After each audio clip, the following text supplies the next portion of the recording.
just below the ridgetop, near the edge of the fog, and studied the encampment and stone-walled town below. 200 paces of fairly steep slope, sparsely dotted with low brush down to level ground, perhaps 700 more of cleared ground, the first tents, then better than a mile to the town. It seemed so close now. He did not use his looking glass. A glint off the lens from the sun just peeking over the horizon, a fingernail edge of golden red, might ruin everything. The grayness around him curled, but did not really move with the breeze, even when it gusted and made his cloak stir. The dense mist on the far ridge, obscuring the windmill there, seemed too still as well, if you studied it a while. How long before someone among those tents noticed? There was nothing to be done for it. The fog felt like any fog, damp and a little cool, but somehow Niall had fixed these mists in place before he went off to his other tasks. The sun would not burn them off even at noonday, or so the Ashaman claimed. Everything would be done by noon, one way or another, but Perrin hoped the man was right. The sky was clear, and the day looked to be warm for early spring. Only a few Shido seemed to be outside in the camp, relatively speaking, but thousands of white-clad figures bustled about among the tents. Tens of thousands. His eyes ached to find Fail among them, his heart ached to see her, but he could as well try to pick out one particular pin from a barley basket of them spilled in the ground. Instead, he stared at the town's gates, standing wide open as they had every time he had gazed on them. Invitingly wide. They called to him. Soon, Fail and her companions would know it was time to head for those gates, and the towered fortress that bulked at the north end of the town. She might be at chores if the maidens were right about how the prisoners would be treated as Gaishan, but she would know to slip away and go to the fortress. She and her friends, and likely Alice as well. Whatever her scheme with the Shido, the Aes Sedai would not want to remain on a battleground. A second sister in the fortress might come in handy. The light said it did not come to that. He had planned with care for every eventuality he could imagine, down to outright disaster. Yet this was no blacksmith's puzzle, however much he wished it were. The twisted iron pieces of a blacksmith's puzzle moved only in certain ways. Move them in the right way, and the puzzle came apart. People could move in 1,000 ways, sometimes in directions you never believed possible till it happened. Would his plans stand up when the Shido did something unexpected?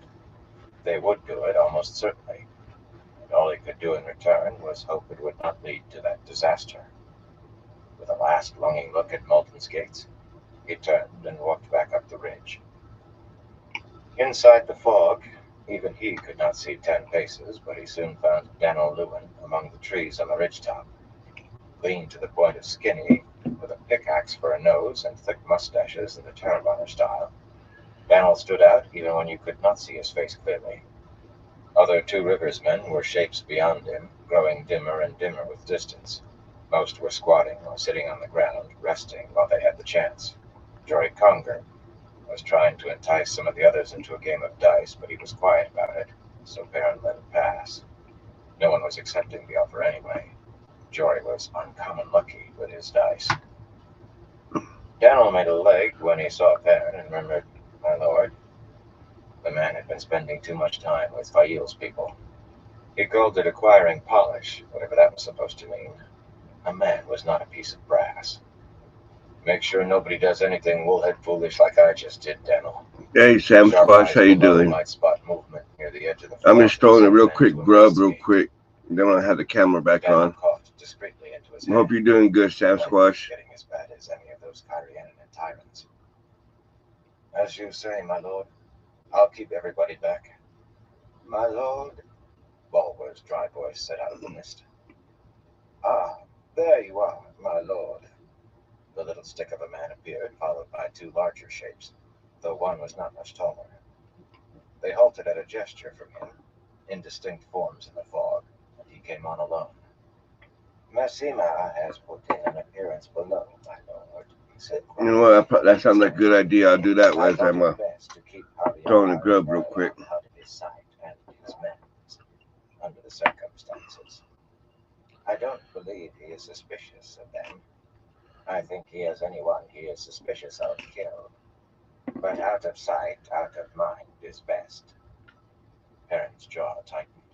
Masima was supposed to be beyond the eastern ridge with his army, if it could be called that. He had counted those men, and a few women, as they shuffled uneasily through gateways made by the Tuashanon, and they were 20,000 if they were one. Masima had always been vague about their numbers, and Perrin had not had an accurate count until last night. Ragged and dirty, only one here or there wore a helmet, much less a breastplate, but every hand had gripped sword or spear or axe, halberd or crossbow, the women included. The women among Masima's followers were worse than the men by far, and that was saying something. For the most part, the lot of them were only good for terrorizing people into swearing to follow the Dragon Reborn. The colors whirled in his head and were scattered by his anger. That and murdering them if they refused. They had a better purpose today. Maybe it's time for Javier and Narion to start staying away from Masima's people for good, he said. If you wish it, my lord, but in my judgment they still are as safe as any man can be doing what they do, and they're eager. Bulwer tilted his head, a curious sparrow in a branch. They haven't been corrupted, if that's what you fear, my lord. That's always a danger when you send a man to pretend to be what he isn't. But I have a keen nose for the signs. Keep them close, Bulwer. After today, with luck, there might not be much of Masima's army left to spy on in any case. There might not even be a Masima to worry about. Perrin scrambled down the brushy reverse slope, past where the Mayenne and Gildana lancers were waiting beside their horses in the thick mist. Streamered lances propped on their shoulders or steel heads driven into the ground. The winged guards' red-painted helmets and breastplates might have been safe enough on the ridgetop, but not the Gildanan's burnished armor. And since Galen and Arganda both bristled if one was favored over the other, both waited here. The fog extended quite some distance. Gale claimed that was intentional, but the man had smelled surprised and pleased. He realized what he had done. So Perrin was still walking through grayness when he reached the bottom of a ridge, where all the high-wheeled carts stood in a line with horses hitched. The dim figures of Carian cart drivers moved about them, checking harness, tightening the ropes that held the canvas covers on. Masima was waiting, and Perrin wanted nothing so much as to chew off the man's arm, but he spotted the stout shape of Basil Gill beside one of the carts and headed that way. Linny was with him, wrapped in a dark cloak, and Brianna with her arm around the waist of Lambwin, Perrin's hulking manservant. Master Gill snatched off his brimmed hat to reveal thin graying hair combed back over a bald spot that it failed to cover. Linny sniffed and pointedly avoided looking at Perrin while pretending to adjust her cowl. She smelled of anger and fear. Master Gill just smelled of fear. It's time for you to start north, Master Gill, Perrin said. When you reach the mountains, follow them until you strike the Johanna road. With luck, we'll catch you up before you reach the mountains, but if not, send Aleandra's servants off to Johanna, then you head east through the pass, then north again. We'll be as close behind you as we can. If his plan did not go too far awry. Light was a blacksmith, not a soldier. But even Ty Lee had finally agreed it was a good plan. I will not leave this spot until I know that Megden is safe, then he told the fog, with thin voice a reed of iron. And the Lady Fain, of course. Master Gill rubbed a hand back over his head. My lord, Lamgwin and I were thinking maybe we could help out. The Lady Fail means a great deal to us, and Megden is one of our own. I know one end of a sword from the other, and so does Lamgwin. He was wearing one belted around his bulk, yet if he had handled a sword these past 20 years, Perrin would keep the whole great length of that belt. Brianna's grip on Lamgwin tightened, but the big man patted her shoulder and rested his other hand on the hilt of a short sword. The fog obscured his scarred face and sunken knuckles. He was a tavern brawler, though a good man even so, but never a swordsman. You're my Shambayan, Master Gill, Perrin said firmly. It's your duty to get the cart drivers and grooms and servants to safety. Yours and Lamgwin's. Now go on with you and see to it. The stout man nodded reluctantly. Brianna breathed a small sigh of relief when Lamgwin knuckled his forehead in acquiescence. Perrin doubted that Lamgwin could have heard the sigh, though the man put his arm around her and murmured comforting words. Linny was not so compliant. Back stiff as a rod, she addressed the fog again. I will not leave this spot until I know. Perrin slapped his hands together with a loud crack, startling her into looking at him in surprise. All you can do here is catch the ague from standing in the damp. That and die if the Shido manage to break through. I'll bring Fail out. I'll bring Megden and the others out. He would, or die himself in the attack. There was no point saying that, though, and reason not to. They had to believe in their bones that he would be following with Fail and the rest. And you are going north, Linny. Fail will be upset with me if I let anything happen to you. Master Gill, you make sure she rides with you if you have to tie her up and put her in the back of a cart. Master Gill jerked, crumpling his hat between his hands. He smelled of alarm suddenly, and Linny of pure indignation. Amusement filled Lamgwin's scent, and he rubbed at his nose as though concealing a smile, but strangely, Brianna was indignant too. Well, he had never claimed to understand women. If he could not understand the woman he was married to, which he could not half the time, then it was unlikely he ever would understand the rest of them. In the end, Linny actually climbed up beside the driver of a cart without having to be forced, though she slapped away Master Gill's hand when he tried to assist her, and the line of carts began to trundle off northward through the fog. Behind one of the carts, laden with the Wise One's tents and possessions, marched a cluster of white-clad Gaishai, meek even now, men and women with their cowls up and their eyes lowered. They were Shido, taken at Kyrian, and in a few months they would put off white and return to their clan. Perrin had had them watched discreetly, despite the Wise One's assurances that they would adhere to Giotto in this regard, whatever others they abandoned, yet it appeared the Wise Ones were right. They still numbered 17. None had tried to run off and warn the Shido beyond the ridge. The cart's axles had been greased liberally, but they still creaked and squealed to his ears. With luck, he and Fail would catch up to them shy of the mountains. As the strings of spare mounts began to pass him, on long leads held by mounted grooms, a maiden appeared in the mist, coming down the line of carts. Slowly, she resolved into Sulin, shufa around her neck to bear her short white hair, and black veil hanging down onto her chest. A slash across her left cheek would add another scar to her face unless she accepted healing from one of the sisters. She might not. Maidens seemed to have odd attitudes about Wise One's apprentices, or maybe it was just that these apprentices were Aes Sedai. They even saw Anura as an apprentice, though she was not. The Shido sentries to the north are dead, Paranevar, she said, and the men who are going out to replace them. They danced well for Shido. You took casualties? He asked quietly. Elienda and Brienne woke from the dream. She might have been speaking of the weather rather than 2 deaths among women she knew. We all must wake eventually. We had to carry Aviella in the last 2 miles. She will need healing. So, she would accept it. I'll send one of the Aes Sedai with you, he said, looking around in the fog. Aside from the line of horses passing him, he could see nothing. As soon as I can find one. They found him almost as he spoke, Anura and Missouri striding out of the fog, leading their horses, with Berylane and Massima, his shaven head glistening damply. Even in the mist, there was no mistaking the rumpled nature of the man's brown coat or the crude darn on the shoulder. None of the gold his followers looted stuck to his hands. It all went to the poor. That was the only good that could be said of Massima.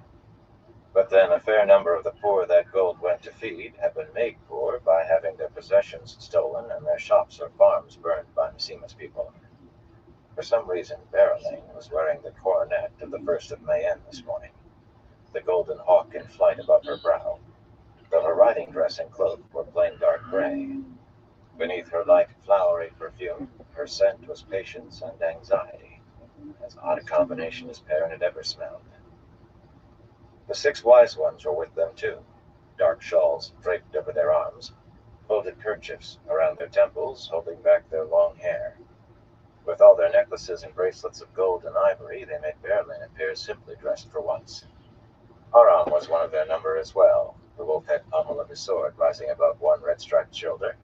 The fog could not hide the absence of his habitual glower. The man gravitated toward Massima and seemed almost to bask in some light that Massima gave off. Perrin wondered whether he should have sent Aram with the carts, but if he had, he was sure Aram would have leaped off and sneaked back as soon as he was out of Perrin's sight. He explained Aviellan's need to the two Aes Sedai, but to his surprise, when Masuri said she would come, fair-haired Edara raised a hand that stopped the slim brown in her tracks. Nora shifted uncomfortably. She was no apprentice, and uneasy over Seonid and Masuri's relationship with the Wise Ones. They tried to include her in it, and sometimes succeeded. Janina will see to it, Edara said. She is more skilled than you, Masuri Sakawa. Masuri's mouth tightened, but she kept silent. The Wise Ones were quite capable of switching an apprentice for speaking up at the wrong time, even if she did happen to be an Aes Sedai. Sulan led Janina, a flaxen-haired woman who never seemed to be ruffled by anything, off into the fog, Janina striding as quickly as Sulan despite her bulky skirts. So the Wise Ones had learned healing, had they? That might be useful later in the day. The light said it was not needed often. Watching the pair disappear into the murk, Massima grunted. The thick mist hid the ever-burning intensity of his deep-set eyes and obscured the triangular white scar on his cheek, but his scent was full in Perrin's nose, hard and sharp as a freshly stropped razor, yet twitching in a frenzy. That smell of madness sometimes made him think his nose must bleed from breathing it. Bad enough you use these blasphemous women, who do what only the Lord Dragon, blessed be his name, may do, Massima said, his voice full of the heat that the fog concealed in his eyes. The colors spinning in Perrin's head turned into a brief image of Rand and Min, of a tall man in a black coat and Ashaman, and he felt a shock right down to his boots. Rand's left hand was gone. No matter. Whatever had happened, it happened. And today his business lay elsewhere. But if they know healing, Massima continued, it'll be that much harder to kill the savages. A pity you won't let the Shanchan leash all of them. His sidelong glance at Anura and Masuri said he included them, despite the fact both had visited him in secret more than once. They regarded him with Aes Sedai calm, though Masuri's slim hands moved once as if to smooth her brown skirts. She said she had changed her mind and now believed the man must be killed, so why was she meeting him?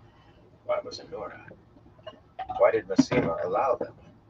He more than hated Aes Sedai. Perhaps answers could be found now that Aviar and Nerion no longer needed protection. Behind Massima, the Wise Ones stirred. Fire-haired Kirel, who looked as if she possessed a temper, though she did not, actually stroked the hilt of her belt knife. And Navarin, who could have given Nynaeve lessons in getting angry, gripped hers. Massima should have felt those eyes boring into his back, but his scent never shifted. Insane he might be, but never a coward. You wanted to speak to Lord Perrin, my Lord Prophet? Berelaine said gently, though Perrin could smell the strain of her smile. Massima stared at her. I am simply the prophet of the Lord Dragon, not a lord. The Lord Dragon is the only lord now. His coming has shattered all bonds and destroyed all titles. Kings and queens, lords and ladies are but dust beneath his feet. Those whirling hues threatened again, but Perrin crushed them. What are you doing here? He demanded. There was no way to soften moments with Massima. The man was as hard as a good file. You're supposed to be with your men. You risk being seen by coming here, and you'll risk it again going back. I don't trust your people to hold for 5 minutes without you there to stiffen their spines. They'll run as soon as they see the Shido coming their way. They are not my people, Ebara. They are the Lord Dragon's people. Light being around Massima meant having to stomp on those colors every few minutes. I left Nengar in charge. He has fought more battles than you have dreamed of, including against the savages. I also gave the women orders to kill any man who tries to run, and have let it be known that I will hunt down anyone who escapes the women. They will hold to the last man, Ebara. You sound as if you're not going back, Perrin said. I intend to stay close to you. Fog might hide the heat in Massima's eyes, but Perrin could feel it. A pity if any misfortune should befall you just as you reclaim your wife. So, a small part of his plan had unraveled already. A hope, really, rather than part of the plan. If all else went well, the Shido who managed to flee would carve a way through Massima's people without more than slowing a step. But instead of taking a Shido spear through his ribs, Massima would be keeping an eye on him. Without any doubt, the man's bodyguard was not far off in the fog, 200 or so ruffians better armed and better mounted than the rest of his army. Perrin did not look at Berylane, but the scent of her worry had strengthened. Massima had reason to want both of them dead. He would warn Galen that his primary task today would be protecting Berylane from Massima's men, and he would have to watch his own back. Off in the fog, a brief flash of silver-blue light appeared, and he frowned. It was too early yet for Grady. Two figures coalesced out of the mist. One was Niald, not strutting for once. In fact, he stumbled. His face looked tired. Burn him, why was he wasting his strength this way? The other was a young Sean-Chan in lacquered armor with a single thin plume on the peculiar helmet he carried beneath his arm. Perrin recognized him. Guaya Araba, a Lieutenant Tylee thought well of. The two Aes Sedai gathered their skirts as if to keep him from brushing against them, though he went nowhere near them. For his part, he missed a step when he came close enough to make out their faces, and Perrin heard him swallow hard. He smelled skittish of a sudden. Araba's bow included Perrin and Berylane, and he frowned slightly at Massima as though wondering what such a ragged fellow was doing in their company. Massima sneered, and the Sean-Chan's free hand drifted toward his sword hilt before he stopped it. They seemed touchy folk, Sean-Chan did, but Araba did not waste time. Banner General Kirgan's compliments, my lord, my lady first. Marat Rakan report those bands of Aiel are moving faster than expected. They will arrive sometime today, possibly as soon as noon. The group to the west is perhaps 25 or 30,000, the one to the east larger by a third. About half of them are wearing white, and there will be children, of course, but that is still a lot of spears to have behind you. The Banner General wishes to know if you would like to discuss altering the deployments. She suggests moving a few thousand of the Altaran Lancers to join you. Perrin grimaced. There would be at least 3,000 or 4,000 Algaid Siswai with each of those bands. A lot of spears to have at his back for certain sure. Niald yawned. How are you feeling, Niald? Oh, I'm ready to do whatever needs doing, I am, my lord, the man said, with just a hint of his usual jauntiness. Perrin shook his head. The Ashaman could not be asked to make one gateway more than necessary. He prayed that they would not fall one short. By noon, we'll be done here. Tell the Banner General we go ahead as planned. And pray that nothing else went amiss. He did not add that aloud, though. Out in the fog, wolves howled, an eerie cry that rose all around Malden. It was truly begun now. You're doing wonderfully, Megden, Fael croaked. She felt lightheaded, and her throat was dry from encouraging the woman. Everyone's throat was dry. By the slant of the light coming through the gaps overhead, it was near mid-morning, and they'd been talking without cease for most of that. They had tried tapping the unbroken barrels, but the wine inside was too rancid even for wetting lips. Now they were taking turns with the encouragement. She was sitting alongside her sun-haired maid, while the others rested against the back wall, as far from that leaning jumble of boards and timbers as they could get. You're going to save us, Megden. Above them, the red scarf was just visible through that narrow gap in the tangle. It had hung limply for some time now, except when the breeze caught it. Megden stared at it fixedly. Her dirty face glistened with sweat, and she breathed as if she had been running hard. Suddenly the scarf went taut and began to swing once, twice, 3 times. Then the breeze sent it fluttering and it fell. Megden continued to stare. That was beautiful, Fael said hoarsely. The other woman was getting tired. More time was passing between each success. and the successes were lasting a shorter time. It was abruptly a face appeared beside the scarf, one hand gripping the length of red. For a moment she thought she must be imagining it. Aravine's face, framed by her white cowl. "I see her," the woman said excitedly. "I see the Lady Fail and Megden. They're alive!" Voices raised a cheer, quickly stilled. Megden swayed as if she might fall over, but a beautiful smile wreathed her face. Fail heard weeping behind her, and wanted to weep with joy herself. Friends had found them, not Shido. They might escape yet. Pushing herself to her feet, she moved closer to the leaning pile of charred rubble. She tried to work moisture into her mouth, but it was thick. "We're all alive," she managed in a husky voice. "How in the light did you find us?" "It was Therill, my lady," Aravine replied. Hey, "Scamp Christopher, followed how you you despite doing? your orders, and the light bless him for it. Hope you're He doing saw well. Galena leave and the building fall in, and he thought you were dead. He sat down and cried." A voice protested in rough Amadisian accents, and Aravine turned her head for a moment. "I know someone who's been crying when I see him, boy. You just be thankful you stopped to cry. When he saw the scarf move, my lady, he came running for help." "You tell him there's no shame in tears," Fail said. "Tell him I've seen my husband cry when tears were called for." "My lady," Aravine said hesitantly. "He said Galena pulled on a timber when she came out. It was set like a lever, he said. He said you made the building collapse." "Why would she do that?" Alejandra demanded.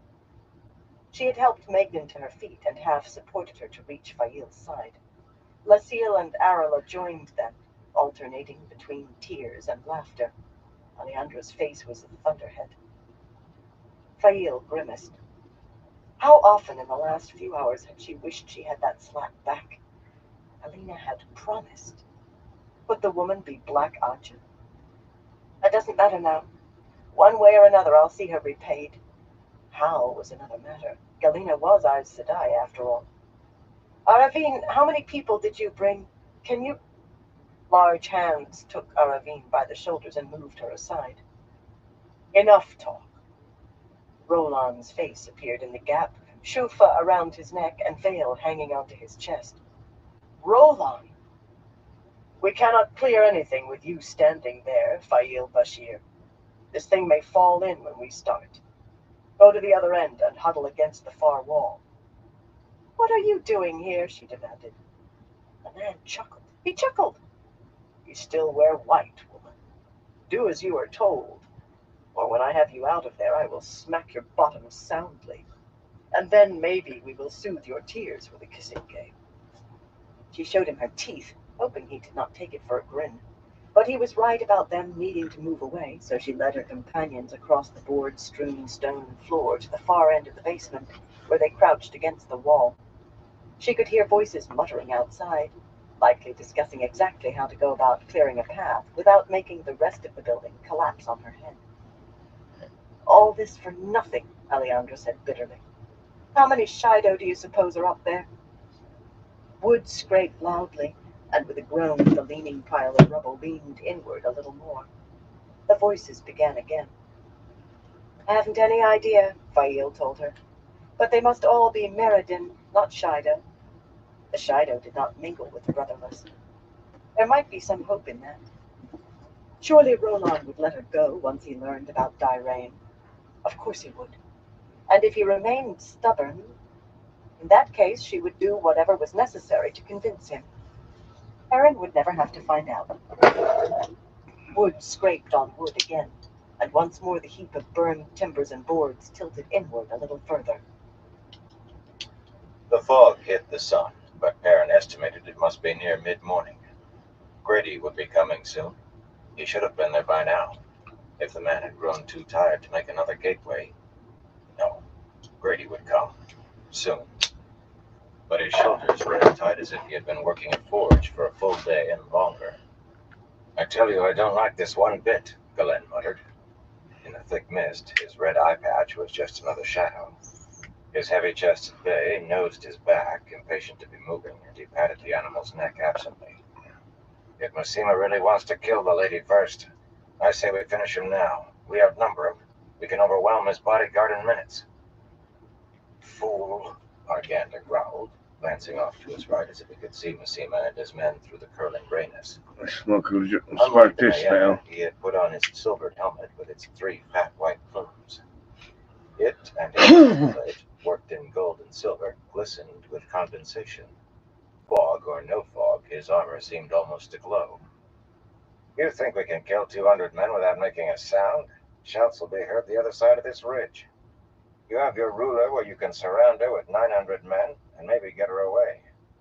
Alejandra is still in that bloody town and surrounded by Shido. Galen bristled, hand going to his sword hilt as though he might practice on Arganda before moving on to Messima.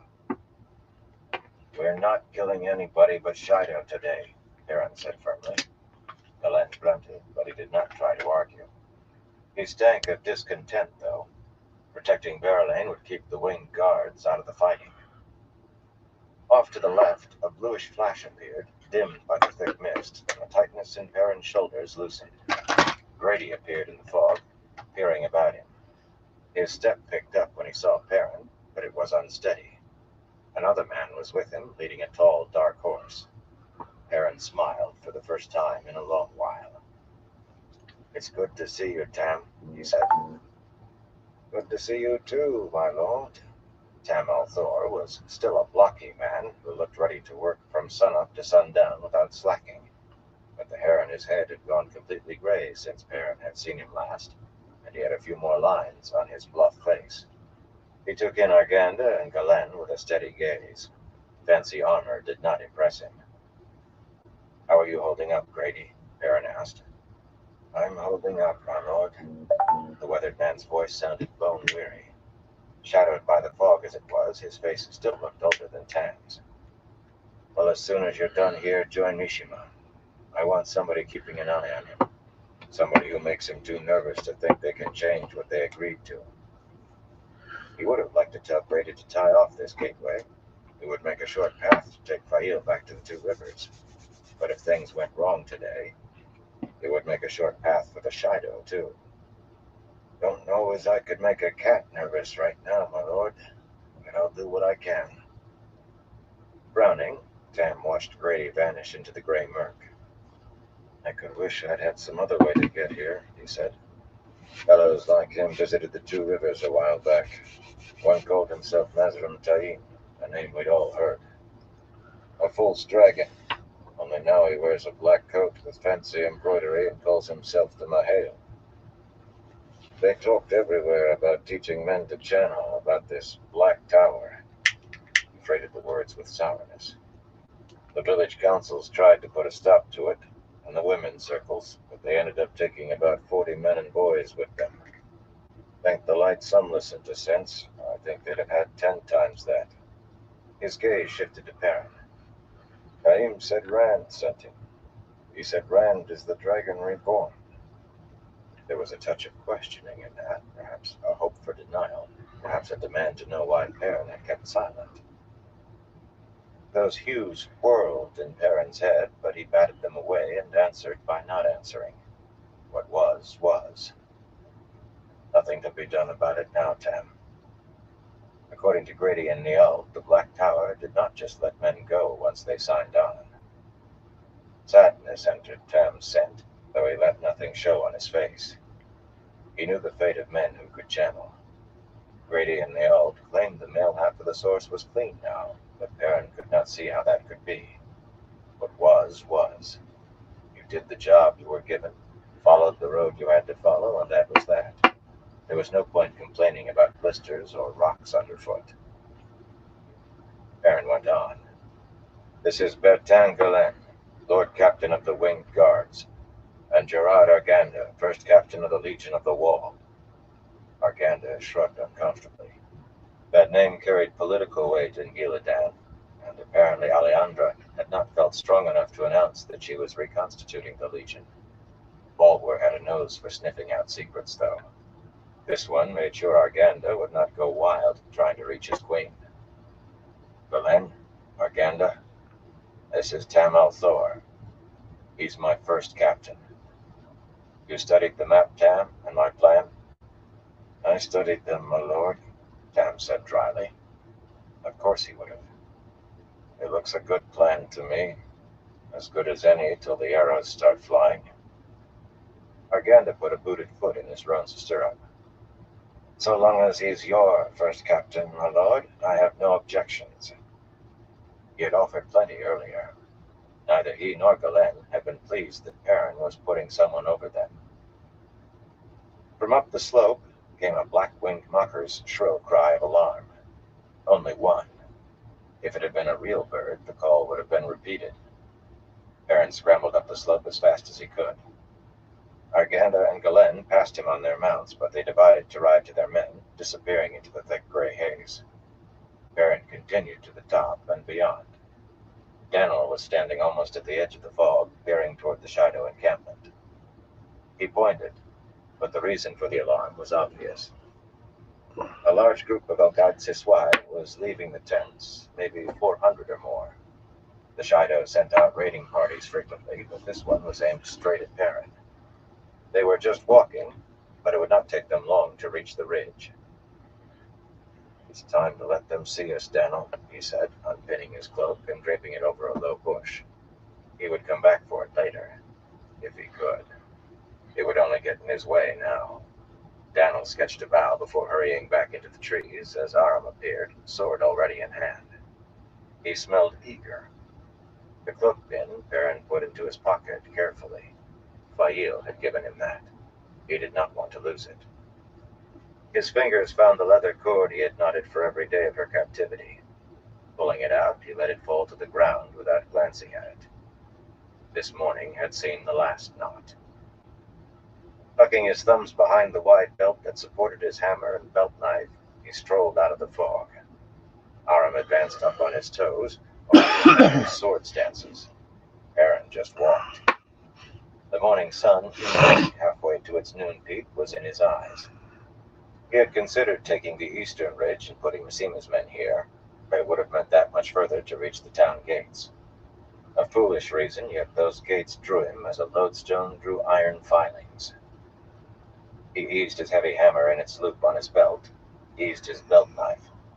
That had a blade as long as his hand. The appearance of two men, apparently walking idly toward them, was enough to halt the Shido. Well, perhaps not so idly, considering Aram's sword. They would have to be blind to miss the sun glinting off his long blade. They must have been wondering whether they were watching madmen. Halfway down the slope, he stopped. Relax, he told Aram. You're going to tire yourself out that way. The other man nodded without taking his eyes from the Shido and planted his feet firmly. His scent was that of a hunter after dangerous quarry and determined to pull it down. After a moment, half a dozen of the Shido started toward them, slowly. They had not failed. Likely they were hoping he and Aram would not be frightened into running. Among the tens, people were pointing at the two fools on the slope. The sound of running boots and hooves and snorting horses made him look over his shoulder. Arganda's Gildanon appeared out of the fog first, in their burnished breastplates and helmets, riding behind a rippling red banner that bore the 3 six-pointed silver stars of Gildan, and then the winged guards in their red armor behind the golden hawk on a field of blue of Mayenne. Between them, Daniel began arraying the 2 rivers men in 3 ranks. Every man carried a pair of bristling quivers at his belt, and also a bundle of shafts that he stuck point down into the slope before slicing the binding cords. They wore their swords and short swords, but the halberds and other pole arms had been left on the carts this morning. One of them had run along the red wolf-head banner, but the staff was stuck aslant into the ground behind them. No one could be spared to carry the thing. Daniel carried a bow too. Massima and his bodyguard of lancers took position on the winged guard's right, their poorly handled horses plunging and rearing. Their armor showed patches of Spanish blood where rust had been scraped away instead of properly cleaned. Massima himself was out in front, a sword at his hip, but helmetless and without a breastplate.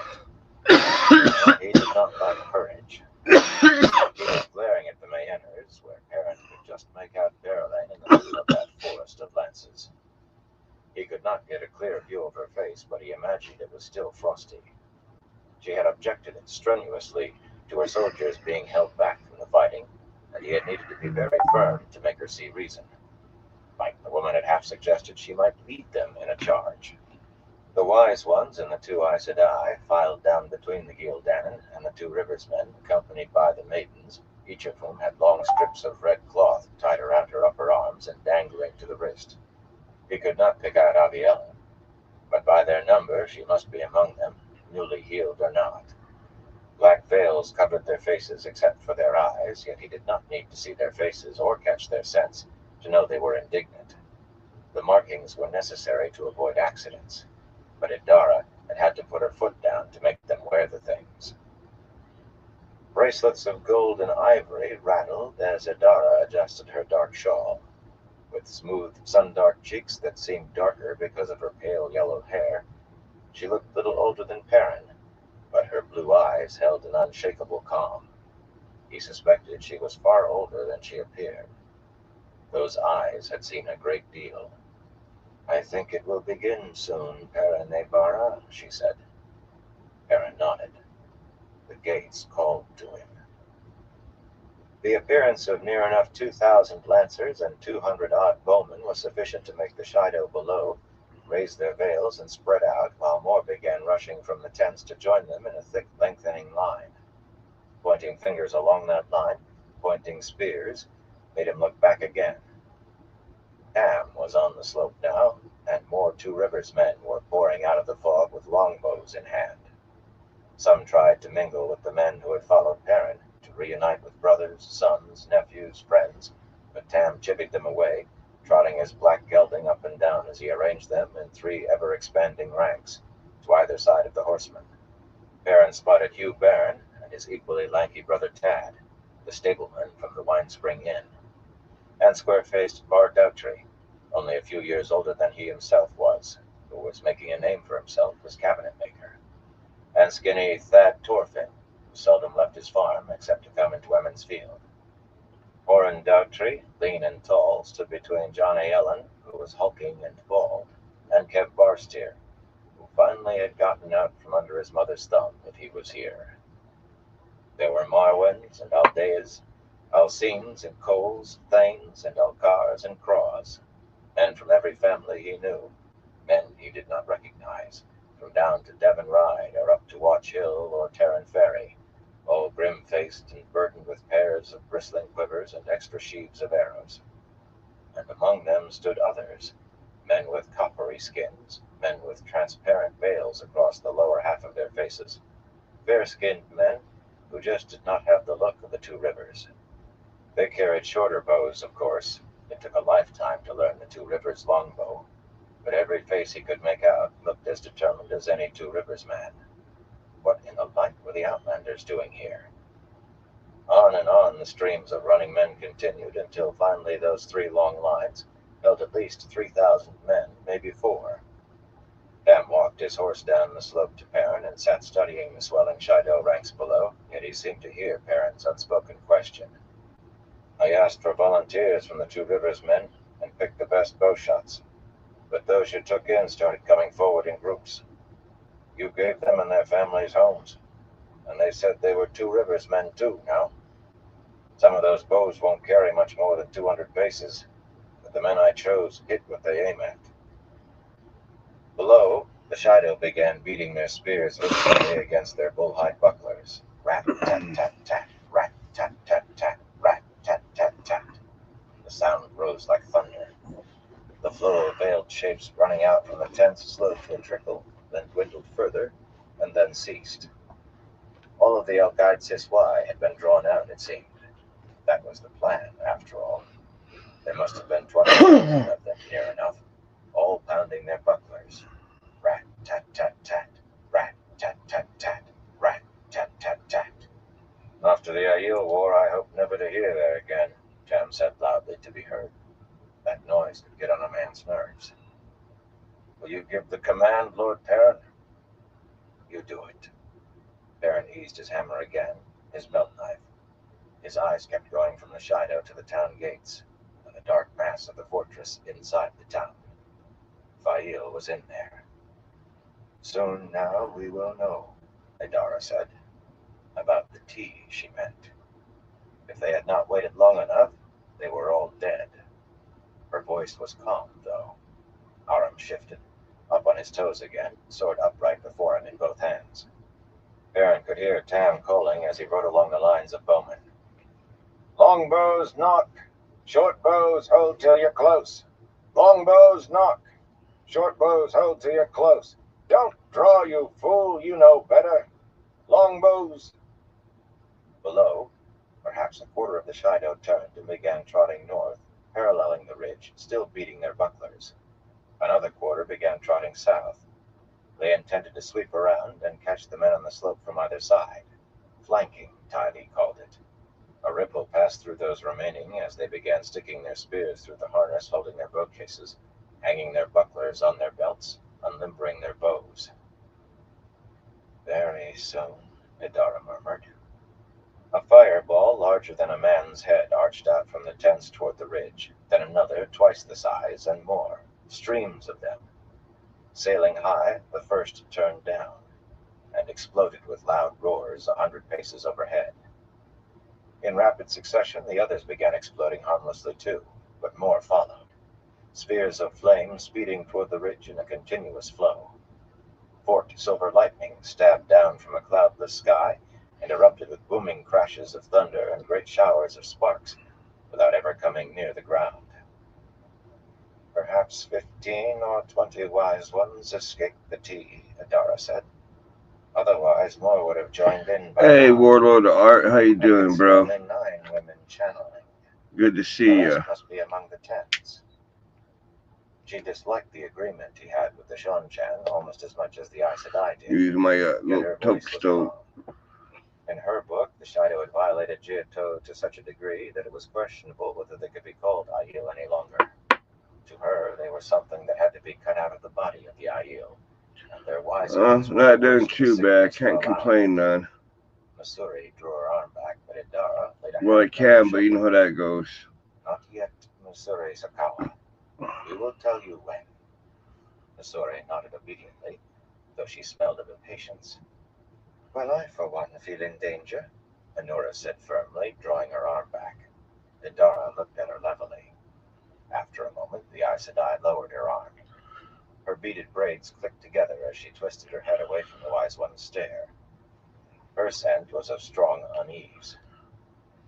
Perhaps I can wait a little longer, she muttered. The fireballs hurtling across the sky continued to explode far above.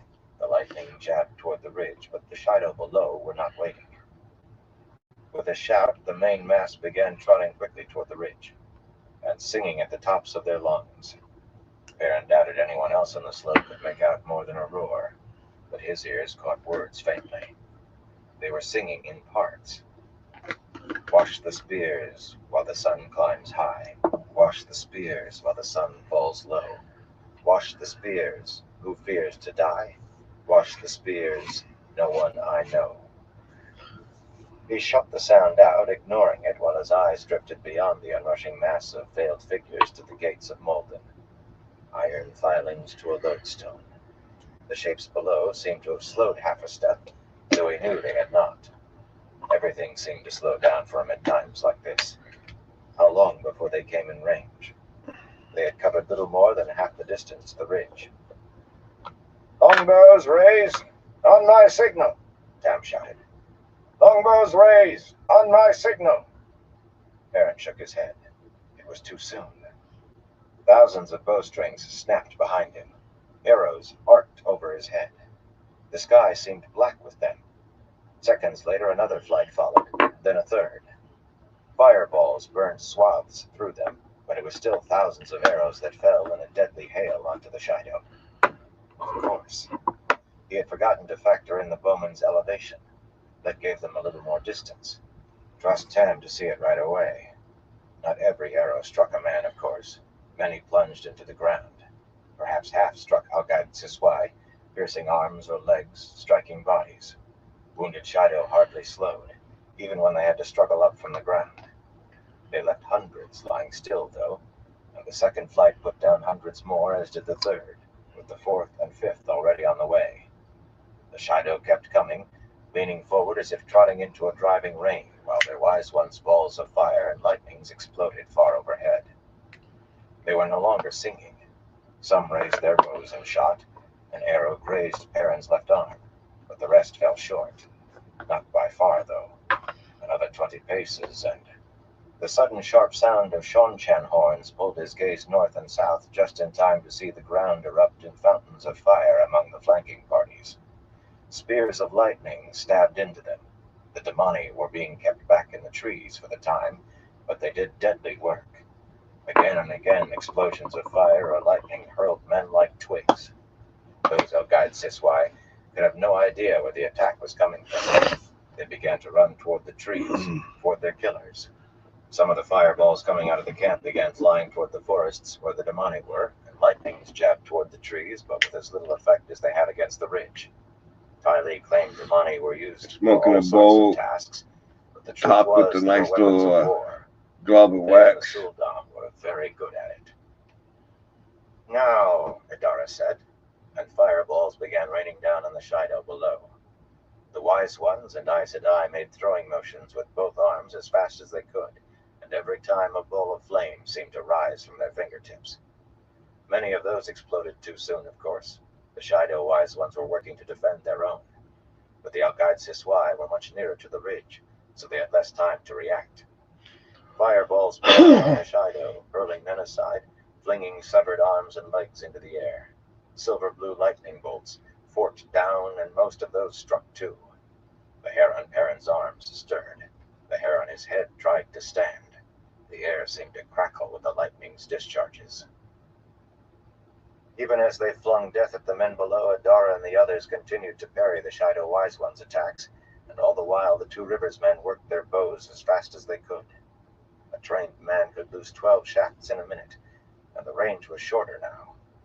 The Shido lacked no more than 200 paces of reaching the bottom of the ridge. Their arrows still fell short of Perrin, but the Two Rivers arrows were striking home every time at this range. Each bowman was picking his own target, of course, so Perrin saw Elgaid Siswai fall pierced by 2, 3, even 4 shafts. Flesh could only take so much. The Shido began to fall back. It was not a rout. They did not flee. Many shot arrows back at the ridge despite no hope of making the range. But they turned as if on a command and ran, trying to outpace the Two Rivers shafts and the rain of fire and lightning that pursued them. The flankers were falling back too, as lancers appeared out of the trees, forming ranks 1,000 horses wide, advancing slowly while fire and lightning harried the Shido. "By ranks!" Tem shouted. "Advance 3 paces and loose!" "Advance at a walk!" Arganda bellowed. "With me!" Massima shouted. Perrin was supposed to take that slow advance with the others, but he began to walk down the slope faster and faster. The gates tugged at him. His blood was becoming fire. Elias claimed it was a natural feeling when you were in danger of your life, but he could not see it. He had almost drowned in the waterwood once, and he had felt nothing like this thrill that was surging through him now. Someone behind shouted his name, but he trotted on, picking up speed. Freeing his hammer from its belt loop, he drew his belt knife with his left hand. Aram was running beside him, he realized, but his own focus was on the gates, on the Shido who still stood between him and Fail. Fire, lightning, and arrows fell among them like hail, and they were no longer turning to fire their own arrows, though they often looked over their shoulders. But many were supporting wounded, men who dragged a leg or clutched aside with a Two Rivers shaft jutting from it, and he was catching up.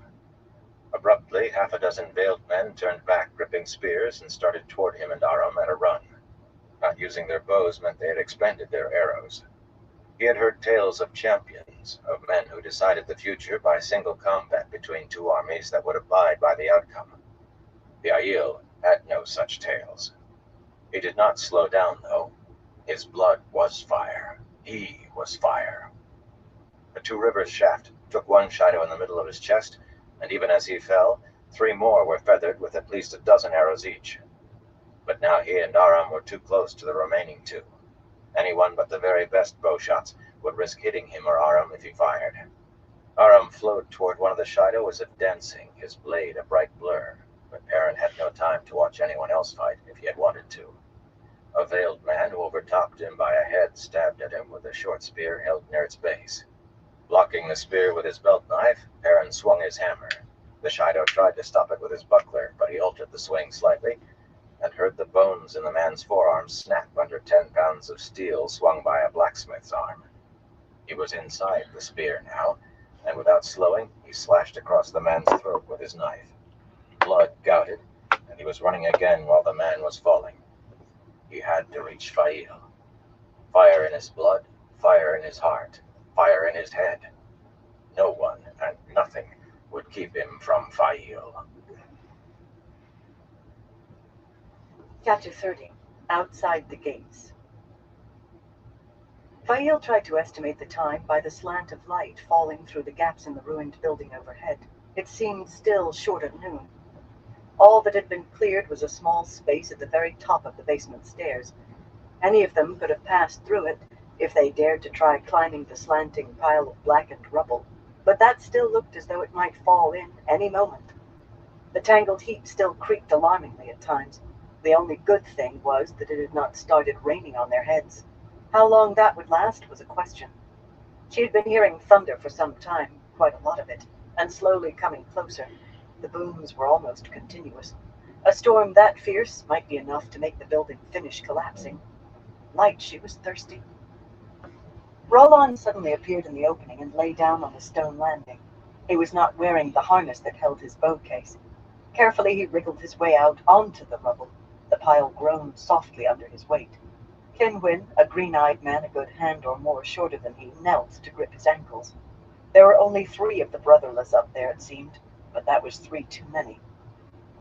Head and shoulders sticking over the edge of the rubble, Roland lowered one arm. "There is no more time, Fail Bashir. Take my hand." "Begdin first," Fail said thickly, waving away the sun-haired woman's weary protests. Light, but her mouth was coated with grit, and too dry to spit any of it out. "Arla and Lucille next. I'll go last." Aleandra nodded approvingly, but Arla and Lucille tried to object too. "Be quiet and do as I say," she told them firmly. Thunder crashed and crashed. The storm that produced that much thunder would bring a deluge, not simple rainfall. Roland laughed. How could the man laugh at a time like this? He only stopped when the charred timbers beneath him groaned again from his shaking. "You still wear white, woman, so be quiet and do as I say." There was a touch of mocking in his tone at that, but not when he added, "No one will be taken out before you." That sounded like cast iron. "My lady," Aleandra said quietly, hoarsely, "I believe he means it. I will send the others out in the order you gave." "Stop pouting and give me your hand," Roland commanded. She was not pouting. The man could be as infuriatingly stubborn as her Perrin. Only in Perrin it was intriguing, not really infuriating. Raising her right hand as high as it would go, she let Roland's hand envelop hers. He lifted her easily, till her face was just below his. "Catch hold of my coat." There was no hint of strain in his voice, despite the awkward angle of his arm. "You will have to climb over me." She swung her left hand up and caught a fistful of the rough wool, holding on hard. The pain in her shoulder told her it was bruised as badly as she feared. When he released her other hand, she gasped at the jolt of agony and quickly grabbed his coat with that one, too. Grasping her waist in both hands, he boosted her higher, so she was lying on his broad back. Thunder boomed and boomed without ceasing. The rain must start falling soon. That would make getting the others out more difficult. "I like feeling your weight on me, Fail Bashir, but maybe you could climb a little faster so I can bring the others out." He pinched her bottom, and she laughed in spite of herself. The man just would not stop trying. The climb over him was slower than she could have hoped for. She did not believe anything was broken in her shoulder, but it hurt. Once she thought she Be kicked right Roland back, in the head. everyone. Pinch her, would he? At last she was outside and past Kinwin, on her feet under the sky once more. Her first sight of the building from outside made her swallow, and then cough vigorously as bits of grit entered her throat. The charred timbers were tilting to an alarming degree, ready to crash into the basement. The third brotherless, Joradin, a blue-eyed man with red-gold hair, and a face that fell not far short of prettiness, was watching Kinwin and Roland. but every so often he glanced at the building as if expecting to see it fall. He was squat for an Aiel, not quite as tall as Perrin, but half again as wide. There must have been at least 100 of her people in the street, staring at her anxiously, some of their white robes stained with soot from their efforts at digging her out. 100.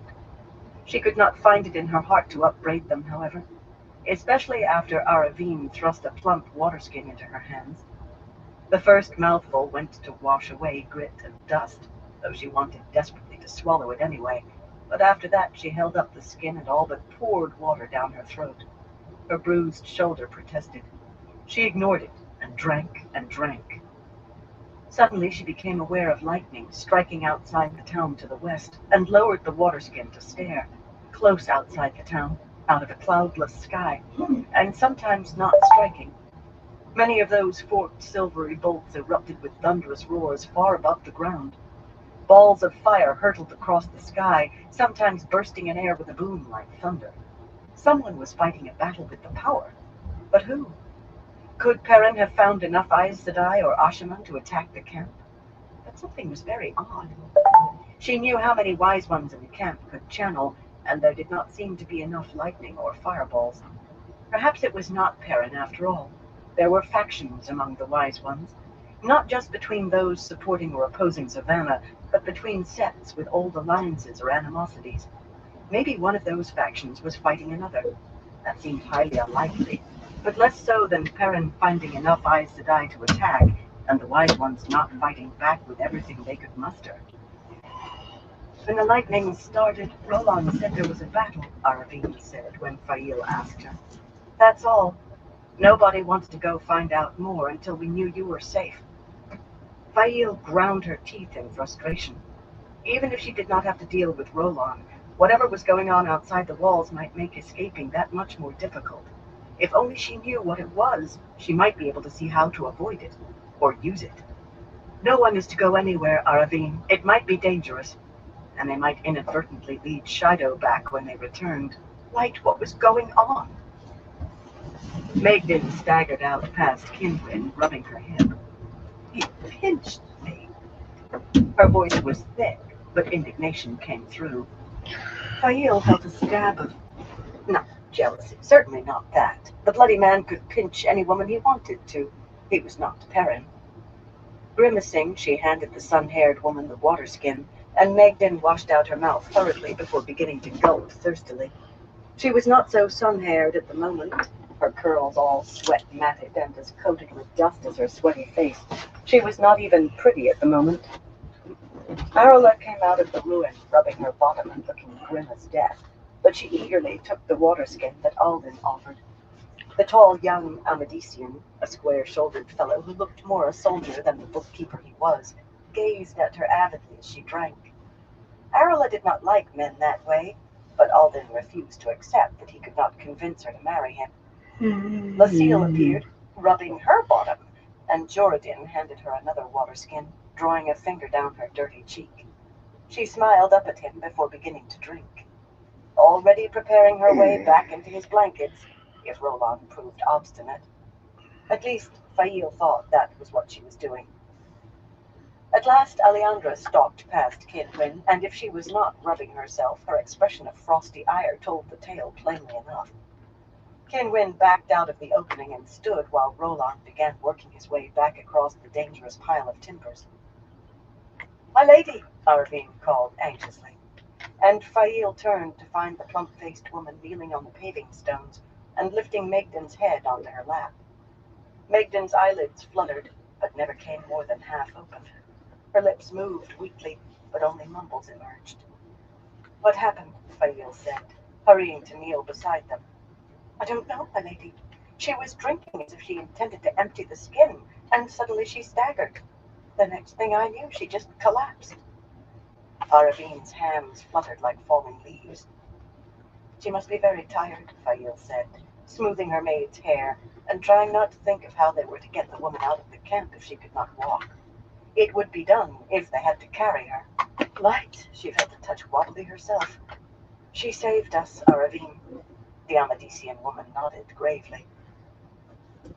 I will hide you somewhere safe until tonight, Fail Bashir, Roland said, fastening the last buckles of his bowcase harness. His brown shufa was already wrapped around his head. Then I will take you to the forest. Taking 3 short spears from Jordan, he thrust them up through the harness behind, so the long spear points, glinting in the sun, stuck up above his head. Fail almost collapsed beside Magden with relief. There would be no need to conceal anything from Perrin, but she could not afford weakness, not now. Our supplies, she began, and as if the sound of her voice were the last straw, the building gave a squealing groan and fell in with a crash that drowned out the explosions for a moment. I will see that you have what you need, Roland told her, raising the black veil across his face. Jordan handed him another spear and his buckler, which he hung on his belt knife, before seizing her right arm and drawing her to her feet. We must move quickly. I do not know who we are dancing the spears with, but the Meradin will dance today. Alden, will you carry Magden? Was all she managed to get out, before Roland strode away, pulling her with him. She looked over her shoulder to see Alden lifting a limp Magden in his arms. Jordan had Lucille by her arm as firmly as Roland had her. The 3 brotherless were leading a parade of white-garbed men and women, and one boy. Therill wore a grim expression. Fumbling in her sleeve, no easy matter with Roland's big hand on her arm, she closed her fingers around the ridged hilt of her dagger. Whatever was happening outside the walls, she might have need of that blade before nightfall. Perrin ran along the winding street through the tents. No one moved in his sight, but through the roar of exploding fireballs and lightnings he could hear other sounds of battle. Steel clashing on steel, men shouting as they killed or died, men screaming. Blood ran down the left side of his face from a gash in his scalp, and he could feel it oozing down his right side from where a spear had grazed him, oozing down his left thigh from a spear that had bitten deeper. Not all of the blood on him was his own.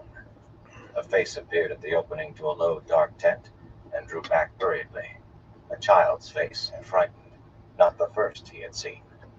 The Shida were being pressed so hard that a good many children had been left behind.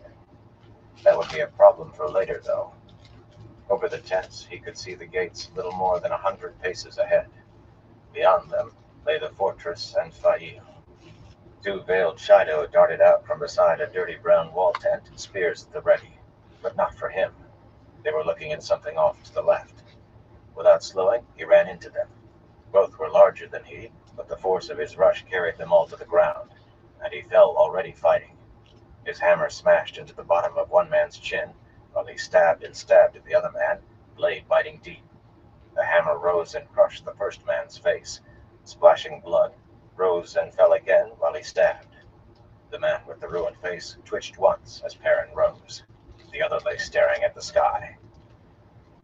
A hint of motion at the corner of his left eye made him throw himself to the right. A sword whisked through the air where his neck would have been. Aram's sword. The one-time tinker had taken wounds too. Blood coated half his face like a strange mask. There were blood-wet rents in his red-striped coat, and his eyes looked almost glazed, like those of a corpse. But he still seemed to be dancing with that blade in his hands. His scent was the scent of death, a death he sought. "Have you gone mad?" Perrin growled. Steel rang against steel as he blocked that sword away with the head of his hammer. "What are you doing?" He blocked another slice of the blade, tried to grapple the other man, and barely danced back in time to get away with only a gash across his ribs. "The Prophet explained it to me." Aram sounded in a daze, yet his sword moved with liquid ease. Blows barely diverted with hammer or belt knife as Perrin backed away. All he could do was hope he did not trip over a tent rope or come up against a tent. "Your eyes. You're really Shadow Spawn. It was you who brought the Trollocs to the 2 rivers. He explained it all. Those eyes. I should have known the first time I saw you. You and Elias with those Shadow Spawn eyes. I have to rescue the Lady Fail from you." Perrin gathered himself. He could not keep moving 10 pounds of steel as quickly as Aram moved a sword that weighed a third of that. Somehow, he had to get close, get beyond that blade blurring with the speed of its motion. He could not do so without getting cut, and likely badly. But if he waited much longer, the man was going to kill him. Something caught his heel, and he staggered backward, nearly falling. Aram darted in, sword chopping down. Suddenly he stiffened, eyes going wide, and the blade dropped from his hands. He toppled forward to lie on his face, 2 arrows jutting from his back. 30 paces beyond him, a pair of veiled Shido already had arrows knocked and drawn again. Aaron leaped sideways behind a green peaked tent, rolling to his feet quickly. At the corner of the tent, an arrow was poking through the canvas, still quivering. Crouching, he made his way past the green tent, and then a faded blue one, a low tent of dingy brown, hammer in one hand, knife in the other. This was not the first time he had played this game today. Cautiously, he peeked around the edge of the brown tent. The 2 Shido were nowhere to be seen. They might be stalking him in turn, or off hunting someone else already. The game had turned both ways before. He could see Aram lying where he had fallen. A scrap of breeze ruffled the dark fletchings on the arrow sticking out from his back. Elias had been right. He should never have let Aram pick up that sword. He should have sent him away with the carts, or made him go back to the Tinkers. So many things he should have done. Too late now. The gates called to him. He glanced over his shoulder. So close now. Still crouching, he began to run again along those twisting streets, wary of those 2 Shido and any others that might be lurking. The sounds of battle were ahead of him now, coming from north and south, but that did not mean there would be no stragglers. Rounding a corner only a few paces from the wide-open gates, he found them filled with people. Most were garbed in dirty white robes, but 3 were veiled Algaid Siswai, one of them a hulking fellow who would have dwarfed Lamgwin. That one had Fahil's arm in his fist. She looked as if she had been rolled in the dirt. With a roar, Perrin rushed forward, raising his hammer, and the huge man flung Fahil back and ran toward him, spear coming up as he plucked his buckler from his belt. "Perrin!" Fahil screamed. The big Shido seemed to hesitate for a heartbeat, and Perrin took advantage of it. His hammer hit the side of the man's head so hard that his feet left the ground as he fell. Another was right behind him, though, spear ready to stab.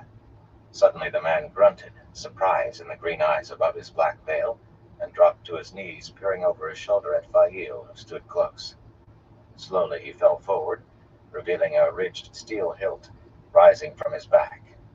Aaron looked hastily for the third and found him also lying on his face, with 2 wooden knife hilts sticking out of his back. Lucille was leaning against Arella, weeping. No doubt she had found actually killing someone not so easy as she had supposed. Alejandro was at the front of the crowd too, and Megden right behind her, carried by a tall young man in white, but Perrin had eyes only for Fahil. Letting knife and hammer fall, he stepped over the dead men and gathered her in his arms. The smell of her filled his nose. It filled his head. She smelled strongly of charred wood, of all things, but he could still smell her. "I've dreamed of this moment so long," he breathed. "I have too," she said against his chest, hugging him hard. Her scent was full of joy, but she was trembling. "Did they hurt you?" he asked gently. "No, no, Perrin. They didn't hurt me." There were other smells mixed in with her joy, though, laced through it inextricably. The dull, aching scent of sadness and the greasy aroma of guilt. Shame, like thousands of hair-fine needles pricking. Well, the man was dead, and the woman had the right to keep her secrets if she wanted. "All that matters is that you're alive and we're together again," he told her. "That's all that matters in the world." "All that matters," she agreed, hugging him even harder. Hard enough that she actually groaned with the effort. But the next instant she had pushed back and was examining his wounds, fingering open tears in his coat to look at them. "These don't look too bad," she said briskly, though all of those emotions still lay tangled in her joy. She reached up to part his hair and tugged until he bent his head so she could examine the slash along his scalp. "You'll need healing, of course. How many Aes Sedai did you bring? How did you—" "No, that's of no matter right now. There are enough of them to defeat the Shido, and that's what's important." "This lot of Shido," he said, straightening to look down at her. Like dirt or no dirt, she was beautiful. "There'll be another 6,000 or 7,000 spears here in glanced at the sun. It seemed it should be higher. Less than 2 hours, maybe. We need to finish up here and be moving before then if we can. What's wrong with Magden? She was limp as a feather pillow against the young man's chest. Her eyelids were fluttering without opening fully. She took herself out saving our lives, Fail said, abandoning his injuries and turning to the other people in white. Aravine, all of you, start gathering up Guy Shine. Not just those sworn to me. Everybody in white. We leave no one we can reach behind. Perrin, what direction is safest? North, he told her. North is safe. Start them moving north, Fail went on. Gather carts, wagons, pack horses, and load them with whatever you think we'll need. Hurry! People started moving, running. No, you stay here, Alden. Bagden still needs to be carried. You stay too, Alejandra. And Arella. Lucille needs a shoulder to cry on for a while. Aaron grinned. Put his wife down in the middle of a house engulfed in flames, and she would calmly set about putting the fire out. She would put it out, too. Bending, he cleaned his belt knife on the green-eyed man's coat before sheathing it. His hammer needed a good wiping, too. He tried not to think about what he was smearing on the man's coat. The fire was fading from his blood. There was no thrill remaining, only tiredness. His wounds were beginning to throb. Will you send someone to the fortress to let Ban and Siona know they can come out now? He said as he slipped the hammer's haft back through the loop on his belt. Fail stared at him in amazement. They're in the fortress? How? Why? Alice didn't tell you? He'd always been slow to anger until Fail was taken. Now he felt fury bubbling up in him. Bubbles like white-hot iron. She said she was taking you with her when she left, but she promised to tell you to go to the fortress when you saw fog on the ridges and heard wolves howl by daylight. I'd swear she said it straight out. Burn me, you can't trust Aes Sedai an inch. Fail glanced toward the western ridge, where the fog still clung thickly, and grimaced. Not Alice, Perrin. Galena. If that wasn't a lie, too. It has to be her. And she has to be Black Aja. Oh, how I wish I knew her real name. She moved her left arm and winced. She had been hurt. Perrin found himself wanting to kill the big Shido all over again. Fail did not let her injury slow her, though. Daryl, come out from there. I see you peeking around the gate. A skinny young man edged shyly around the corner of the gate. My father told me to stay and keep an eye on you, my lady, he said in an accent so rough that Perrin could barely understand. That's as may be, Fail said firmly. But you run to the fortress as fast as you can and tell whoever you find there that Lord Perrin says they're to come. Run! Now! The boy knuckled his forehead and ran.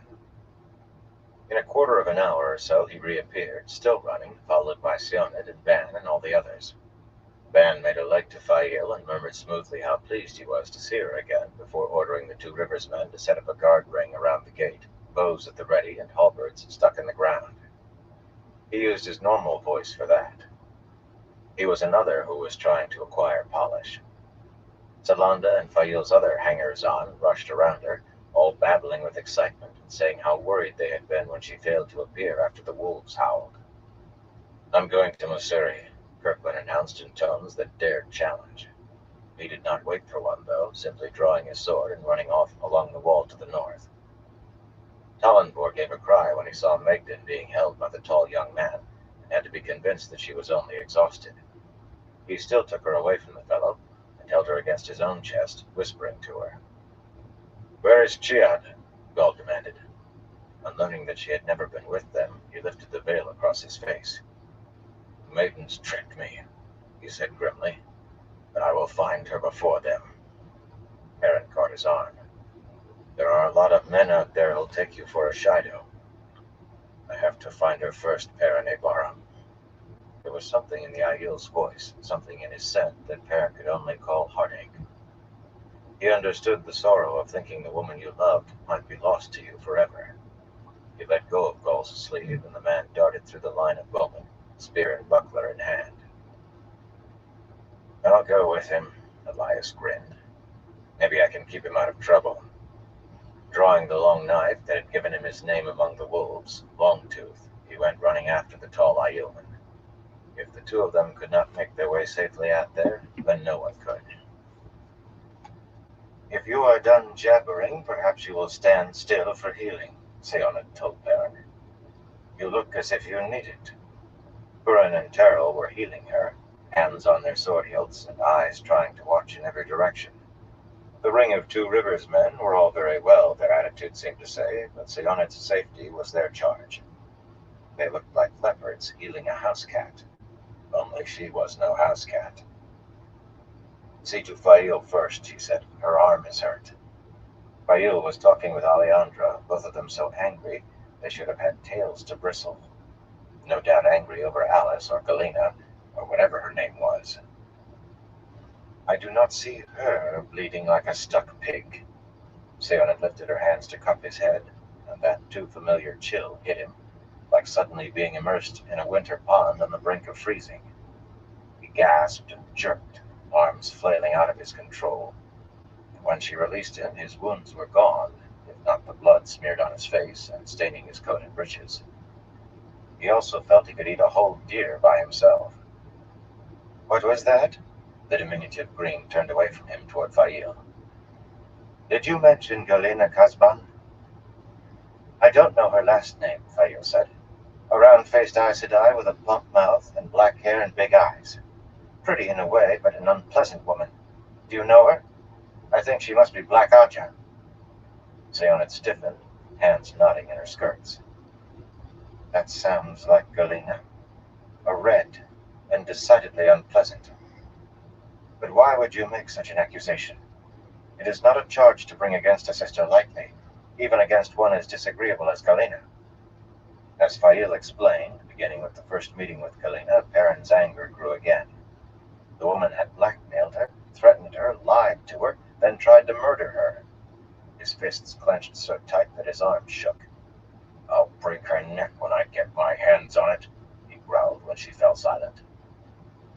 That is not your right, Seonad said sharply. Galena must be tried before three sisters sitting as a court. Be right back, everyone. They must be sitters. The entire hall of the tower might sit for it. If she is found guilty, she will be stilled and executed. But justice in this lies with Aes Sedai. If, he said incredulously. You heard what Fail said? Can you have any doubt? He must have looked threatening because Fern and Tero glided in to flank Seonad, their hands resting lightly on sword hilts, their eyes hard on his face. She's right, Perrin, Fail said gently. When Jack Coplin and Len Conger were accused of stealing a cow, you knew they were thieves, but you made Master Thane prove they had stolen it before you let the village council have them strapped. It's just as important with Galena. The village council wouldn't have strapped them without a trial, whatever I'd said, he muttered. Fail laughed. She laughed. My, it was good to hear again. Oh, all right. Galena belongs to the Aes Sedai. But if they don't take care of her, I will if I ever find her again. I don't like people hurting you. Seonad sniffed at him, her scent disapproving. Your arm is injured, milady? See to Arella first, please, Fail said. The Aes Sedai rolled her eyes in exasperation and took Fail's head between her hands. Fail shivered and exhaled, hardly more than a heavy sigh. Not a bad injury, then, and gone now in any case. She thanked Seonad while leading her to Arella. Suddenly Perrin realized he could not hear the explosions any longer. In fact, he could not recall hearing one for some time. That had to be good. I need to find out what's happening. Van, you keep a close guard on Fail. Fail protested his going alone, and by the time he finally agreed to take 10 of the Two Rivers men, a rider in lacquered armor had appeared rounding the northern corner of the town wall. 3 thin blue plumes marked her as Ty Lee. As she rode closer, he realized she had a nude woman draped across her tall bay in front of the saddle. A woman bound at ankles and knees, wrists and elbows. Her long golden hair almost brushed the ground, and there were jeweled necklaces and ropes of pearls caught in it. A strand of large green stones and gold slid free and fell to the dirt as Tylee reined in. Removing her peculiar helmet with gauntlet hands, she rested it on the woman's upturned bottom. "A remarkable weapon, those bows of yours," she drawled, eyeing the two Rivers men. "I wish we had the like. Kirkland told me where to find you, my lord. They've begun surrendering. Masima's men held to the point of suicide. Most of them are dead or dying, I think. And the Damani turned that ridge into a death trap only a madman would walk into. But of all, the Sul'dam have already fitted Edam to over 200 women.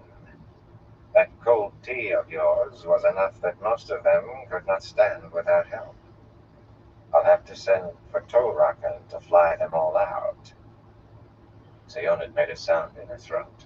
Her face was smooth, but her scent was dagger-sharp fury. She stared at Tylee as though trying to stare a hole through her.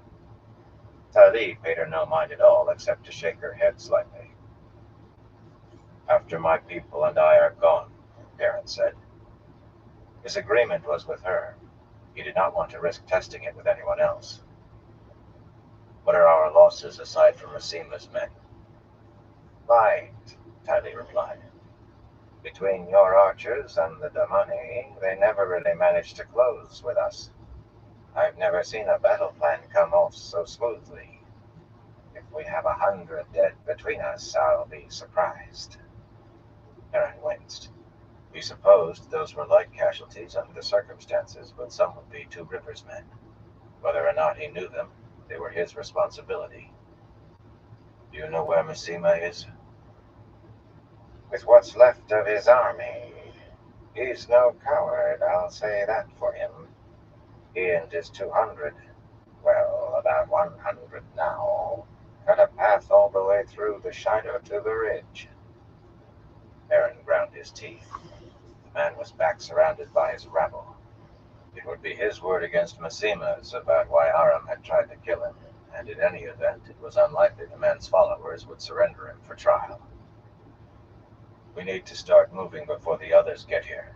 If the Shido think rescue is at hand, they might decide to forget they surrendered." "Who's your prisoner?" "Savannah," Fael said in a cold voice. The smell of her hatred was nearly as strong as it had been while speaking of Belina. The golden-haired woman twisted herself upward, shaking hair out of her face and losing several more necklaces in the process. Her eyes, glaring at Fael, were green fire above a strip of cloth that had been tied for a gag. She stank of rage. "Savannah of the Jumai Shido." Satisfaction was strong in Tylee's voice. "She told me so proudly. She's no coward either. Met us wearing nothing but a silk robe and her jewels, but she managed to spear 2 of my Altarans before I took it away from her." Savannah snarled through her gag and struggled as if to throw herself from the horse, until Tylee smacked her bottom anyway. After that, she contented herself with glaring at everyone in sight. She was nicely rounded, though he should not be noticing something like that with his wife there, except that Elias said she would expect him to notice, so he made himself study her openly. "I claim the contents of her tent," Fael announced, shooting him a sharp look. Maybe he was not supposed to be that open. "She has a huge chest of jewels in there, and I want them. Don't look at me like a loopy parent. We have 100,000 people to feed, clothe, and help get back to their homes. 100,000 at least. I want to come with you, my lady, if you'll have me." The young fellow who had been holding Megden piped up. "I won't be the only one, if you'll have us." "Your lady wife, I presume, my lord?" Tylee said, eyeing Fael. "She is." Fael allowed me to present Banner General Tylee Kirgan, in service to the Empress of Shonchan. Perhaps he was acquiring some of that polish himself. "Banner General, my wife, Lady Fael Ni Bashir Tebara." Tylee bowed in her saddle. Fael made a small curtsy, inclined her head slightly. Dirty face or no dirty face, she was regal, which made him think of the broken crown. Discussion on that little matter would have to come later. No doubt it would be a prolonged discussion. He thought he might not find it so hard to raise his voice, the way she apparently wanted this time. And this is Alejandra Maritha Kigarin, Queen of Gildan, blessed of the light, defender of Garen's wall, and my liege woman. Gildan is under my protection. Cool thing to say, but it had to be said. Our agreement doesn't speak to that, my lord, Tylee said carefully. I don't decide where the ever victorious army goes. Just so you know, Banner General, and tell those above you they can't have Gildan. Alejandra smiled at him so widely, so gratefully, he almost wanted to laugh. Like Fail was smiling too. A proud smile. He rubbed the side of his nose. We really do need to begin moving before those other Shido arrive. I don't want to find myself with them in front of me and all those prisoners behind me thinking about picking up a spear again. Ali chuckled. I have a little more experience with these people than you, my lord. Once they surrender, they won't fight again or try to escape for 3 days. Besides, I have some of my Altarans making bonfires out of their spears and bows just to make sure. We have time to make our deployments. My lord, I hope I never have to face you in the field, she said, pulling the steel-backed gauntlet from her right hand. I would be honored if you'd call me Tylee. She bent over Savannah to offer her hand. For a moment, Perrin could only stare. It was a strange world. He had gone to her thinking he was making a deal with the Dark One, and the Light knew some of what the Shanchan did was beyond repugnant. The woman was stalwart and true to her word. I'm Perrin, Tylee, he said, clasping her hand. A very strange world. Stripping off her shift, Galena tossed it down atop the silk robe and bent to pick up the riding dress she had pulled from Swift's saddlebags. The thing had been sewn for a slightly larger woman, but it would suffice until she could sell one of those fire drops. Stand as you are, Lena, came Tharava's voice, and suddenly Galena could not have straightened if the forest around her had been on fire. She could scream, though. Be silent. She choked as her throat swallowed the scream convulsively. She could still weep, silently, and tears began to fall on the mulch of the forest floor. A hand slapped her rudely. Somehow you have the rod, Tharava said. You would not be out here else. Give it to me, Lena. There was no question even of resisting.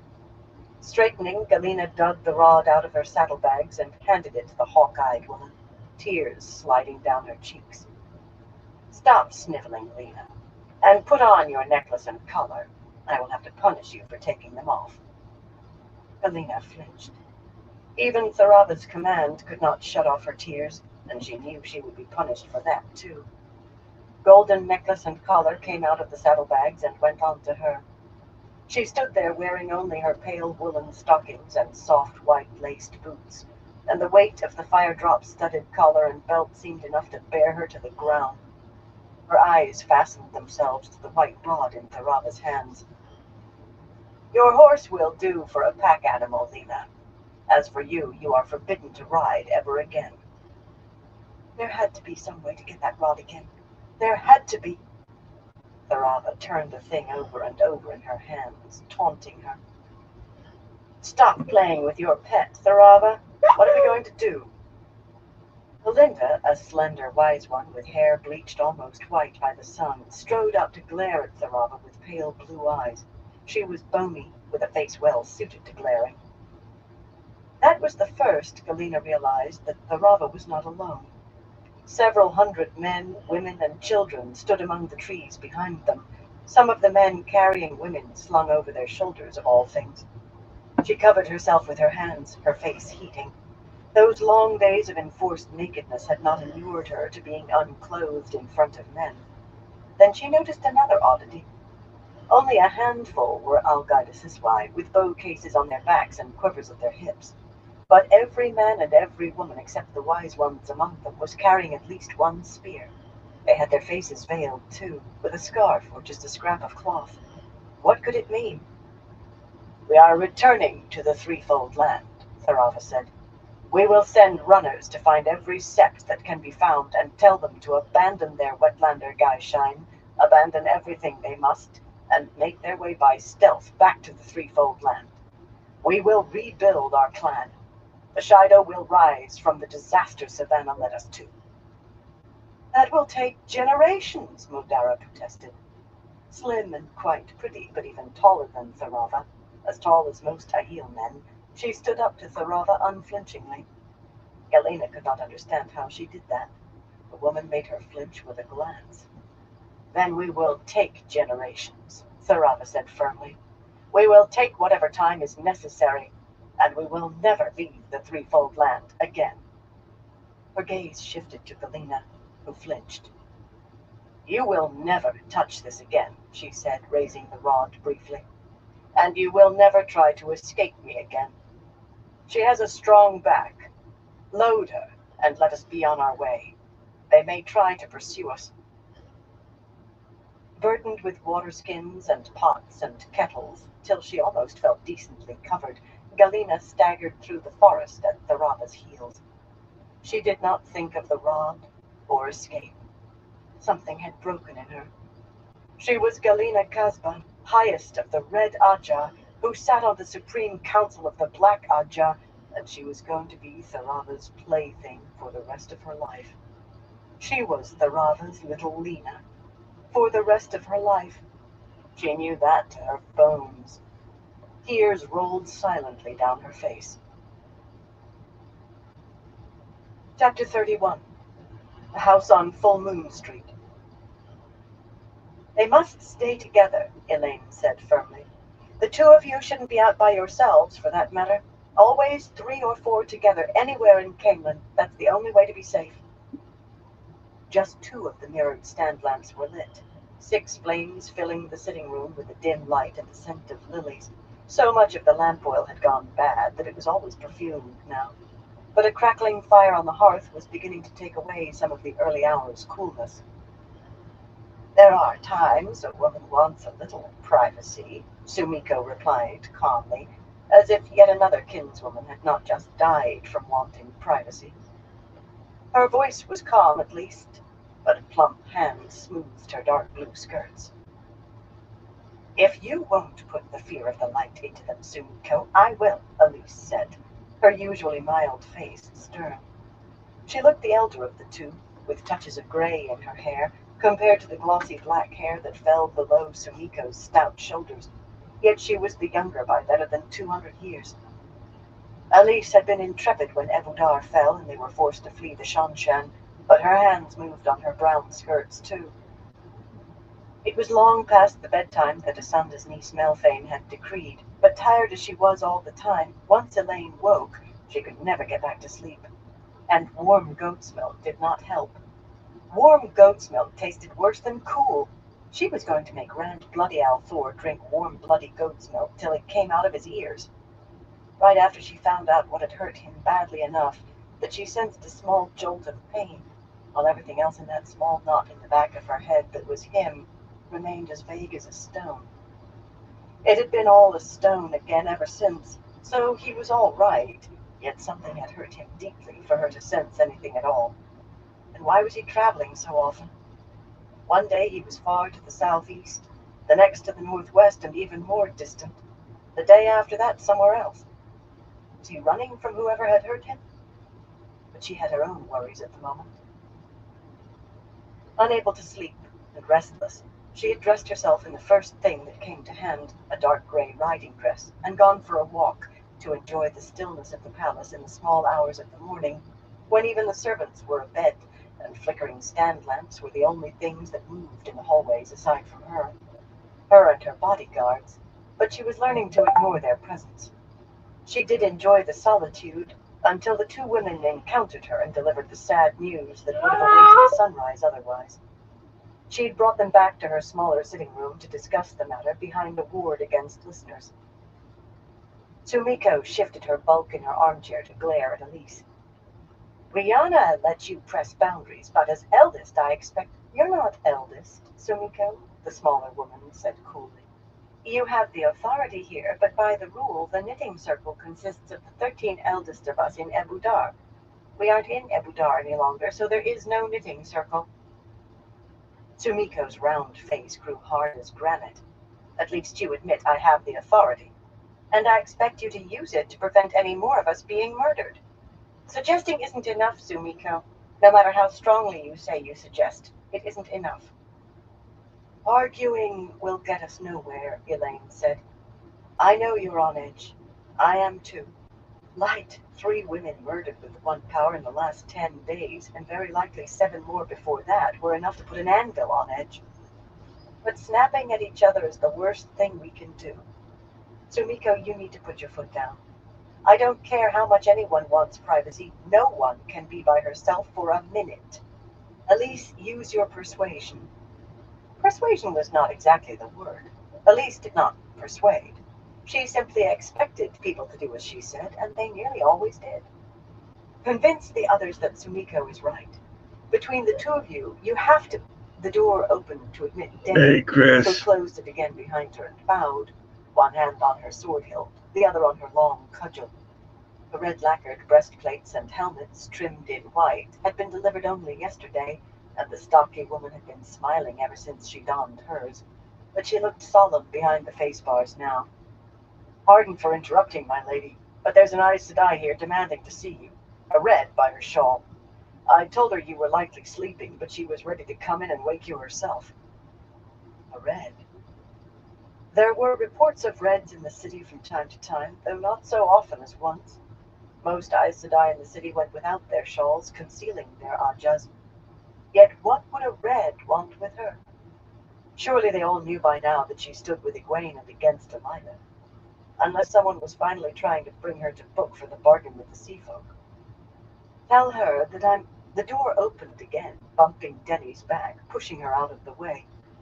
The woman who entered, fine-woven shawl draped along her arms so the long red fringe displayed itself to advantage, was tall and slim and copper-skinned. She would have been pretty, except that her mouth was compressed until her full lips seemed thin. Her riding dress was so dark it might have been black, but the pale light of the stand mirrors picked up hints of red, and the divided skirts were slashed with brighter red. Juhara Basahin never made any secret of her aja. Once Sumiko and Elise would have been on their feet and curtsying for an Aes Sedai in a flash, but now they remained seated, studying her. Denny, normally placid, in appearance at least, scowled and fingered her cudgel. I see the tales of you gathering wilders are true, Juhara said. A great pity, that. The two of you get out. I wish to speak with Elaine privately. If you're wise, you will leave tonight, heading in different directions, and tell any others like you to do the same. The White Tower looks amiss on wilders gathering together. When the tower looks on something amiss, thrones have been known to tremble. Neither Sumiko nor Elise moved. Elise actually arched an eyebrow. They can stay, Elaine said coldly. With the power in her, her emotions were not bouncing. They were steady in an icy anger. They are welcome here. You, on the other hand, Elida tried to have me kidnapped, Juhara. Kidnapped! You can leave.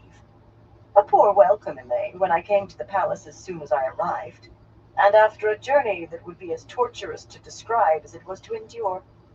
Andor has always had good relations with the Tower. The Tower intends to see they remain good. Are you sure you want these wilders to hear everything I have to say to you? Very well, if you insist. Gliding to one of the carved sideboards, she wrinkled her nose at the silver pitcher holding goat's milk and poured herself a cup of dark wine before taking a chair across from Elaine. Denny made a move as if to try dragging her out, but Elaine shook her head. The Damani sister ignored the kinswomen as if they had ceased to exist. The woman who drugged you has been punished, Elaine. She was flogged in front of her own shop with everyone in her village watching. Yuhara sipped her wine, waiting for Elaine to respond. She said nothing. She knew very well that Rhonda Makura had been flogged for failure rather than for feeding her that vile tea, but saying so would make Yuhara wonder how she knew, and that might lead to things that needed to remain hidden. The silence stretched, and finally the other woman went on. You must know that the White Tower wants very much for you to mount the Lion Throne. To achieve that end, Elida has sent me to be your advisor. In spite of herself, Elaine laughed. Elida had sent her an advisor? It was ludicrous. I have Aes Sedai to advise me when I need advice, Juhara. You must know I oppose Elida.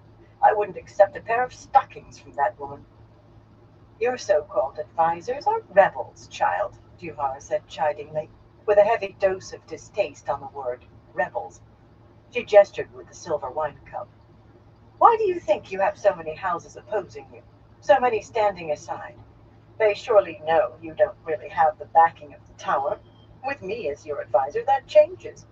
I might be able to put the crown on your head inside a week. At most, it should take no more than a month or two. Elaine met the other woman's gaze with a level gaze of her own. Her hands wanted to make fists, but she kept them still in her lap. Even were that so, I'd refuse you. I expect to hear any day that Elida has been deposed. The White Tower will be whole again, and no one will be able to claim I lack its backing then. Juhara studied her wine for a moment, her face a mask of Aes Sedai serenity. It won't be entirely smooth going for you, she said, as if Elaine had not spoken. This is the part I thought you wouldn't want the Wilders to hear, and that guard. Does she think I'm going to attack you? No matter. Once you have the crown firmly on your head, you will have to appoint a regent, because you must return to the tower then to complete your training and eventually be tested for the shawl. You need have no fear of being birched as a runaway. Elida accepts that Swan Sanche ordered you to leave the tower.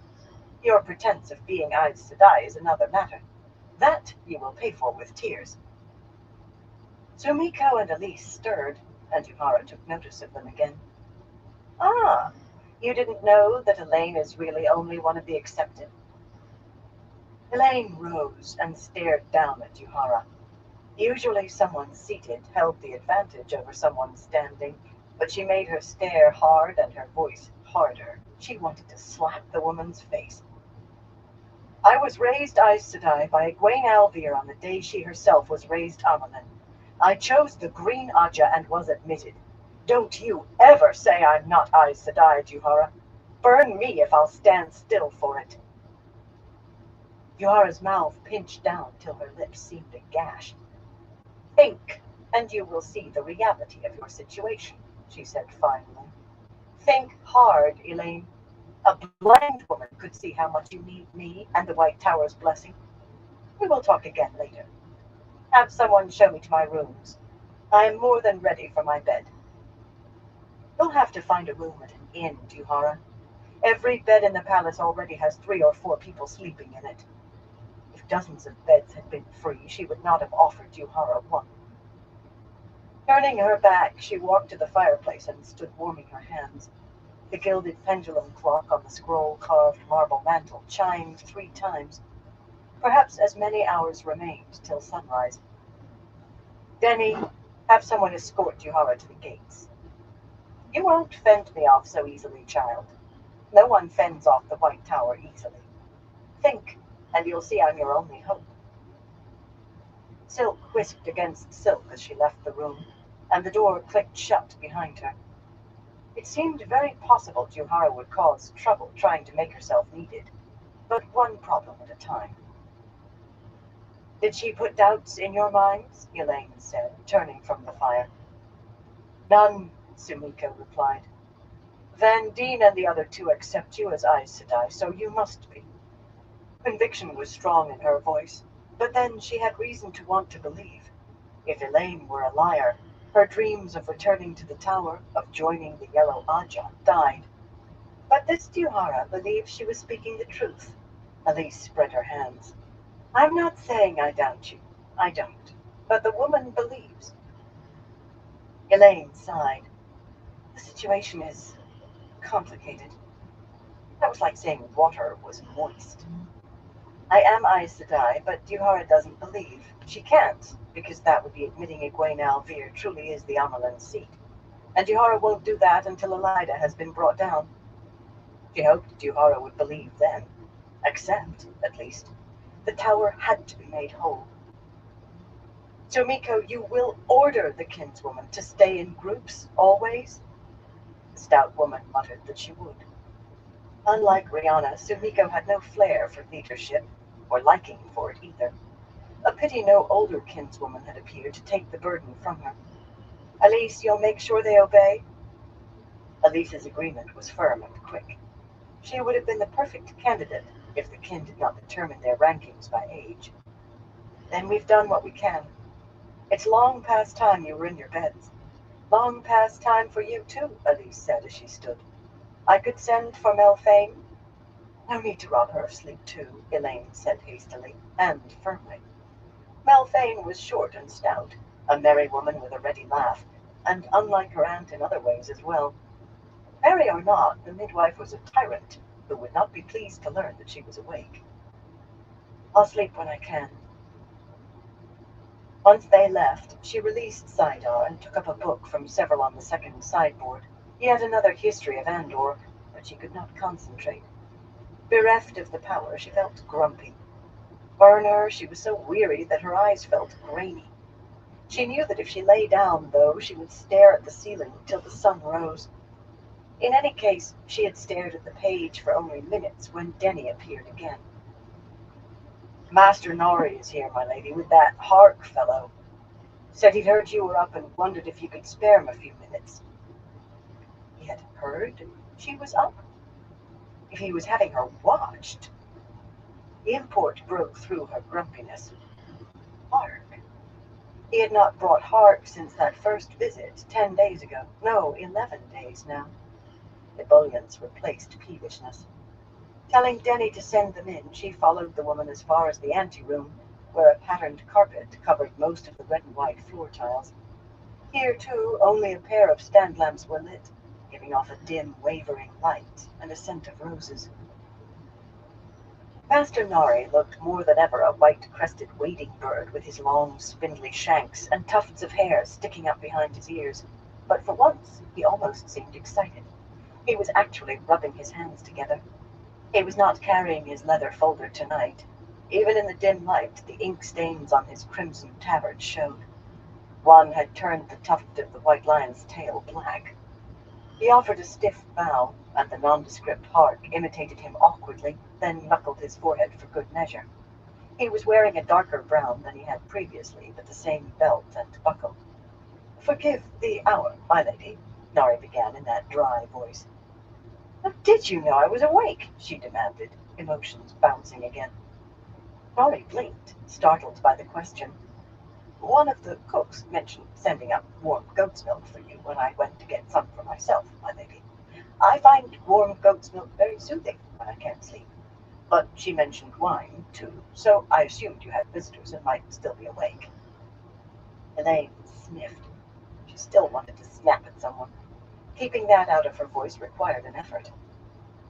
I suppose you've success to report, Master Hark? I followed him, like you said, my lady, and he's been to the same house 3 nights, counting this one. It's on Full Moon Street in the new city it is. Only place he ever goes except taverns, common rooms. He drinks some, he does, dices a lot, too. The man hesitated, dry washing his hands nervously. I can go now, right, my lady? You'll take off whatever it was you put on me? According to the tax rolls, Nori said, the house is owned by the Lady Cheyenne Avarhin, my lady.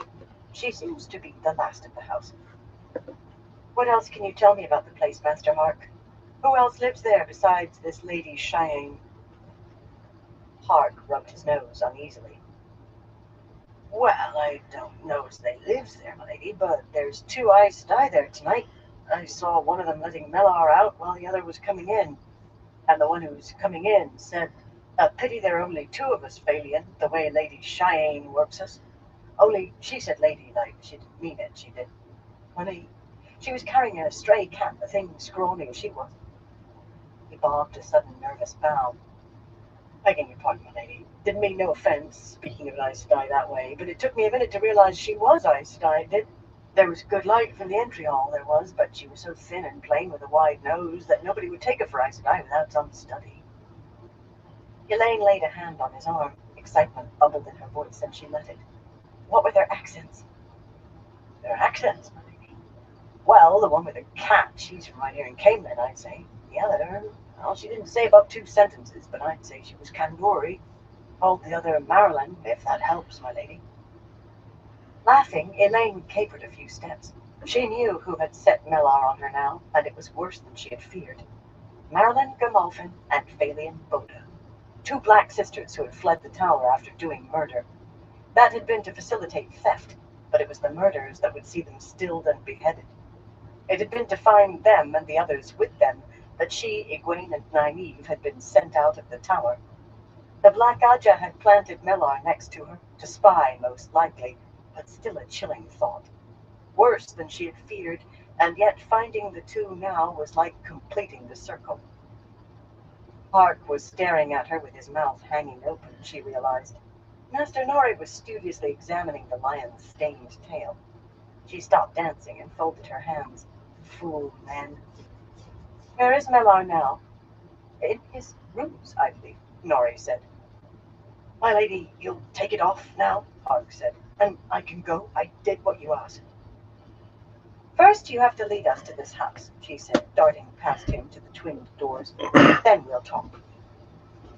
Putting her head out into the corridor, she found Denny and 7 more guardswomen lined up on either side of the doors.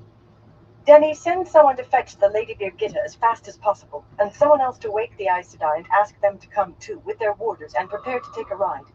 Then you go and wake however many guardswomen you think you need to arrest Mellar. You needn't be too gentle about it. The charges are murder and being a dark friend. Lock him in one of the basement storerooms with a strong guard. The stocky woman smiled broadly and began giving orders as Elaine went back inside. Alright, everyone, I'm gonna call into this live for tonight. I want to thank everyone for stopping by.